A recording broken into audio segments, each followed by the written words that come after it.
हाय, good evening. तो जैसा कि तुम सबको पता है कि आखिर हम करने क्या वाले हैं, करना क्या है, किस तरीके से करना है। कर इन शॉर्ट आज हम सिर्फ एक सिंपल सी चीज़ करने वाले हैं। कौन सी सिंपल सी चीज़?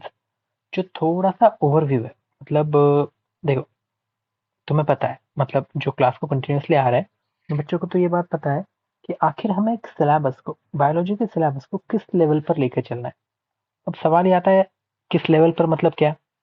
देखो, जो बच्चे डे वन से प्रेजेंट नहीं है या फिर कुछ रीजंस की वजह से जो एब्सेंट है, पहले ये अपना जो खास लेक्चर है आज का, वो खास उन्हीं बच्चों के लिए है, क्योंकि तुम डे वन पे मौजूद नहीं थे और मे बी कुछ प्रॉब्लम्स की वजह से या फिर मे बी और कुछ रीजंस की वजह से तुम प्रेजेंट नहीं रह पाए। ओके, तो आज का ये लेक्चर वो बच्चे बिल्कुल नहीं देखेंगे जो पहले 7-8 दिन मौजूद थे।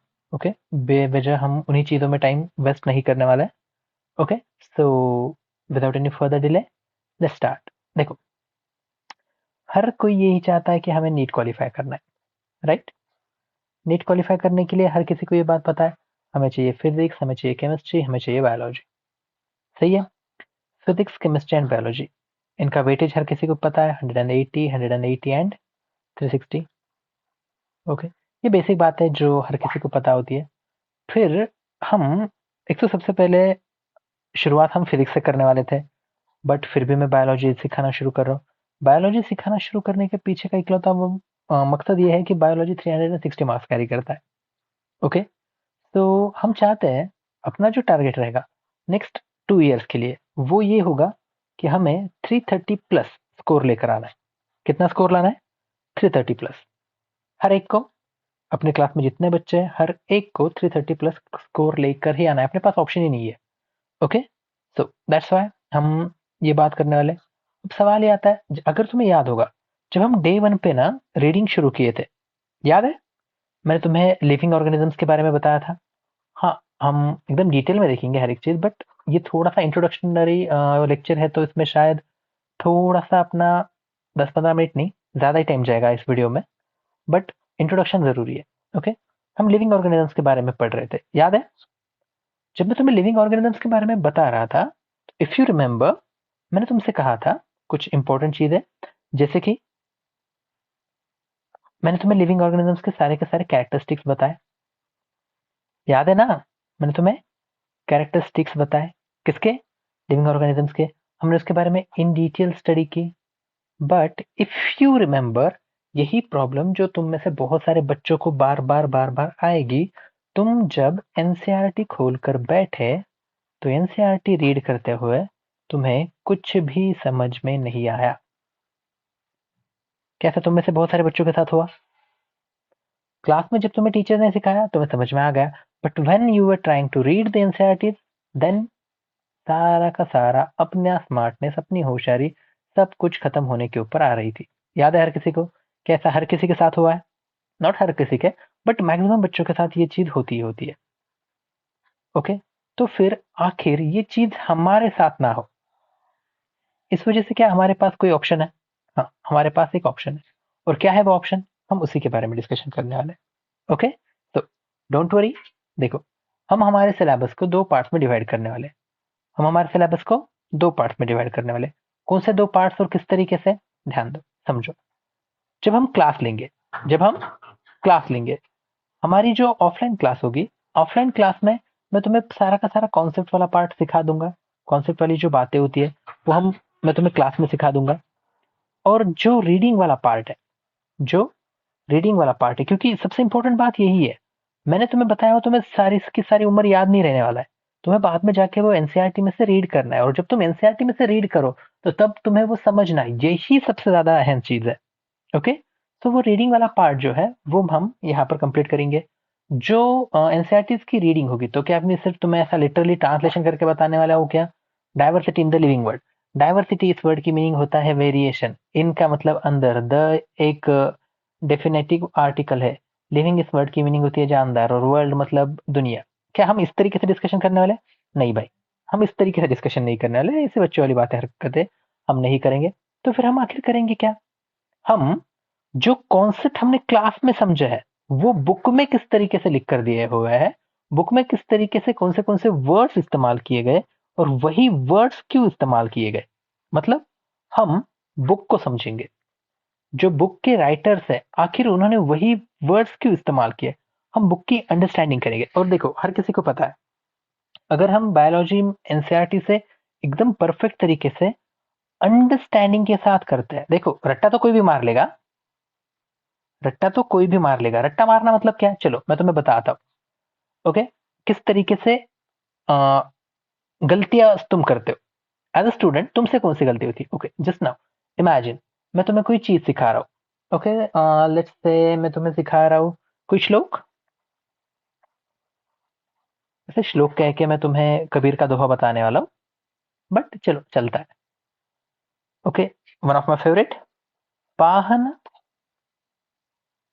अ, अ, अ, पूजे हरि मिले तो मैं पूजू पहाड़, तात वह चाकी भली पिस खाए संसार। ओके, सुना। मुझे पता है किसी को नहीं समझा, तुम में से बहुत सारे बच्चों को बिल्कुल भी नहीं समझा। यस आई नो, बट मैं तुम्हें बताता हूँ बायो की जो लर्निंग है वो तुम किस तरीके से करते हो। ओके सुनाओ, देखो तुम में से बहुत सारे बच्चे क्या करते हैं पता है, सबसे पहले तुम ये दोहराते हो, मैं तुम्हें क्लास में दोहराऊंगा, पाहन पूजे हरि मिले तो मैं पूजू पहाड़। तो फिर तुम मेरे पीछे दोहराते हो, पाहन पूजे हरि मिले तो मैं पूजू पहाड़। फिर से मैं ये बात कहता हूँ, पाहन पूजे हरि मिले तो मैं पूजू पहाड़। और फिर हम यही चीज एक बार मैं बोलता हूँ, एक बार मैं और किसी एंगल्स में बोलता हूँ, मतलब उसी चीज को मैं बार बार बार बार बार बार दोहराता हूँ और तुम उसे रट्टा मार के याद कर लेते हो। इसे कहते हैं रट्टा मारना। मतलब एक बार मैं बोलूंगा, फिर मैं तुमसे बुलवाऊंगा, फिर मैं तुम्हें लिखा के दूंगा, और फिर जाने से पहले मैं तुम्हें एक बार फिर से ये बोल के बताऊंगा। और इन सब से होता क्या है, तुम्हें ऐसा लगता है कि तुम्हारा रिवीजन हो रहा है और तुम्हें याद हो रहा है। देखो हम गाने भी तो इसी तरीके से याद करते ना यार, टीवी पे गाना 4-5 बार आया तो हमें वो याद हो जाता है, राइट, हमें वो याद हो जाता है।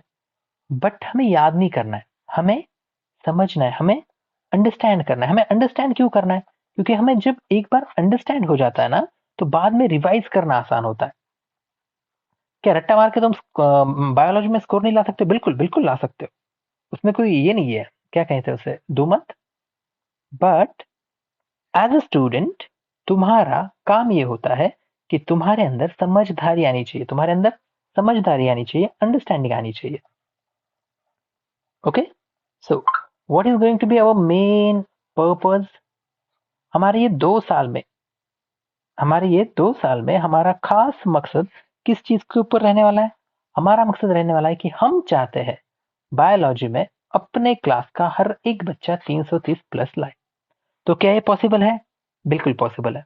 तो फिर हम आखिर करने क्या वाले इस सीरीज में, ये 2 सालों में हम क्या करने वाले हैं। ओके, मैंने तुम्हें यही बात बताई, हमारा सबसे बड़ा पहला अहम फोकस रहने वाला है अंडरस्टैंडिंग के ऊपर। हम हमारी लर्निंग को 2 पार्ट्स में डिवाइड करने वाले हैं। Conceptual parts will be discussed in offline class, पूरा का पूरा कॉन्सेप्चुअल पार्ट हम ऑफलाइन क्लास में डिस्कस करेंगे। थर्ड, जो भी रीडिंग वाला पार्ट है, किसमें की रीडिंग, पहले तो state board and NCERT sir दोनों क्यों, हम नेक्स्ट वीडियो में इसके बारे में डिस्कशन करेंगे। कॉन्सेप्चुअल पार्ट हम ऑफलाइन में करेंगे, और रीडिंग किसमें की, एनसीईआरटी और स्टेट बोर्ड दोनों हम ऑफलाइन में करेंगे। ये वाला पार्ट होगा, सॉरी, ऑनलाइन में। ओके, सो क्या सिर्फ इन 3 चीजों को करने के बाद हम 330 प्लस स्कोर लाने वाले हैं, नहीं, हमारे प्लान में और भी चीजें आती है, जैसे कि सॉल्विंग क्वेश्चंस, जो हम ऑफलाइन करने वाले। ओके, सो डोंट वरी, जैसे ही अपनी चीजें थोड़ी सी लाइन पे आ जाएगी हम क्वेश्चन सॉल्विंग करेंगे। एंड ट्रस्ट मी, अब एक बहुत बड़ा सीक्रेट मैं तुम्हें बता रहा हूँ जो जिंदगी में बहुत कम लोगों को पता होता है, हाउ टू क्वालिफाई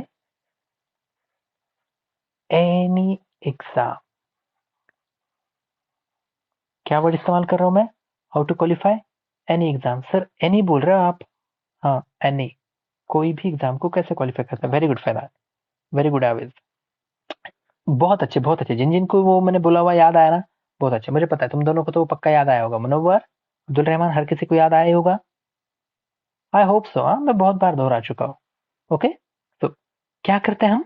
पहली चीज, कंप्लीशन। किस चीज का कंप्लीशन सर? बताता हूँ। फर्स्ट चीज जो तुम्हें कोई भी एग्जाम क्वालिफाई करने के लिए लगेगी, वो है फर्स्ट चीज कंप्लीशन ऑफ सिलेबस।